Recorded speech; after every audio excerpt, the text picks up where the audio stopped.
Good morning everyone. Ang Bible memory verse for today is makita sa 2 Chronicles chapter 7 verse 14. Nagingon dia, if my people who are called by my name shall humble themselves and pray and seek my face and turn from their wicked ways, then I will hear from heaven and forgive their sins and heal their land. No? So ngayon ang balang kasulatan mga igsoon nga kung ako mga katawhan nga gitawag sa kungalan, mga pinili, magpaubos sa ilang kaugalingon, mga ipasaylo, matalikod sa ilang daotang binuhatan, then ang Ginoo maminaw sa taas, muhatag og kapasayloan unya moayo sa yuta. No, meaning mga igsoon. So akong i-expound og gamay lang. Ang tumoy sa verse nagingon nga and I will heal their land. So but pasabot ani nga posible di ay nga naay gitawag og kadaot sa yuta or kasakit ang yuta tungod kay ang mga pinili sa Ginoo, mga katawhan sa Dios ning talikod na niya. So meaning ning tipas na sa kabuton sa Ginoo, naghimuhimo na sirog ilang plano unya wala na nagsubay sa iyang kabuton, no? Siguro kung nawa na ilang first love sa Ginoo, siguro grabe sila kadasig sa una pero karon ning distansya na, no? So posible din na siya hinungdan nga ang yuta adunay kadaot or kasakit, no?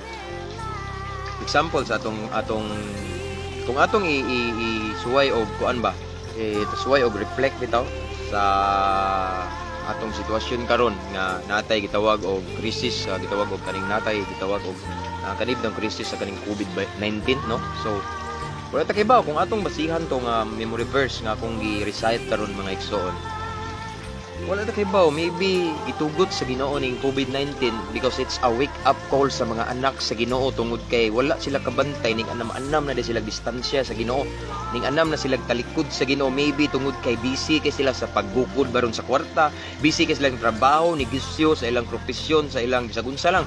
Kung mga negosyante siguro busy kay sa ilang pagnegosyo, yung nalimot na sila sa source sa ilang income na si Lord. Siguro ang uban mga student busy sila pag-eskwela o gamay na kay sila time sa Ginoo.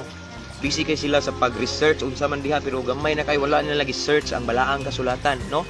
Ingana lang siguro ba, no? So siguro gitugot sa Ginoo kung akong basihan ang verse ba atong basihan. Siguro gitugot sa Ginoo ning gitawag og pandemya ba. Kini gitawag og crisis sa kaning gitawag og COVID-19 mga kaigsuonan tungod kay siguro nakita niya nga wala na ba, relax na, labi na uban nga gi-bless na, nakalimot sa blesser, murag it seems like they are worshiping the blessing not the blesser, no? So mao na nga siguro nakitaan sa Ginoo nga uy ang akong mga anak naunsa ba nga murag ning anam-anon magdistansya nako. So mao nang kaning pandemic ba murag instrumento bitaw sa Ginoo para mamalik niya iyang katawhan. Pero kung atong basihan ang balang kasulatan, kung ang katawhan sa Ginoo magpaubos mo angkon sa ilang kapakyasan, honest lang sila nga nalayo na sila sa Ginoo, and then mangayog pasaylo nya mutalikod sa ilang daotang binuhatan, mutalikod sa ilang mga binuhatan nga wala na nakapahimaya sa Ginoo, and then maminaw ang Dios unya mo pasaylo sa matagusa, and then ayuhon niya ang atong yuta, no? So meaning there's healing, healing kung mo aksepta sa atong mga kapakyasan, mga itagpasaylo sa Ginoo, mubalik ta niya, no? Mubalik ta sa atong first love sa Ginoo, and then ang Ginoo maminaw sa taas, ayuhon niya ang atong yuta.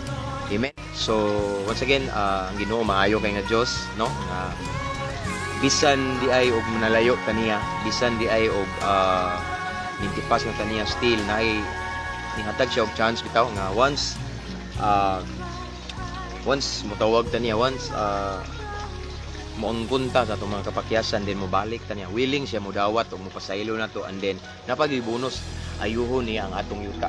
Wala ta kay ba nganong gi-extend maning mga ngani, nganong na-extension sa mga unsay gitawag na mga secure unsa man sa ubang lugar, maybe nakitaan sa Ginoo nga wala pa gyud ning balik ang iyang mga katawhan niya, no? Murag naglingog-lingog lang ba siguro kay nagsali kay naay ayuda sa gobyerno, no? Wala ta kay ba. Pero kung atong basihan ng verse mga igsoon, kung ang katawhan sa Ginoo nga yang tinawag pinili mo paubos lang manayog pasaylo mo angkon nga nang distansya na sila sa Ginoo, and then ilang i-renew ilang first love ni Lord, and then maminaw siya sa taas, ayuhon niya ang atong yuta. Amen. So mao ra ang gamayng pagdasig o gamayng pag-expound, no, sa gitawag og mao ni sa Bible memory verse challenge, no? Once again, ako na siyang gi-accept nga challenge kay makaayo, makapahimaya sa Ginoo, no? So that's all guys. God bless, to God all the glory. That is you.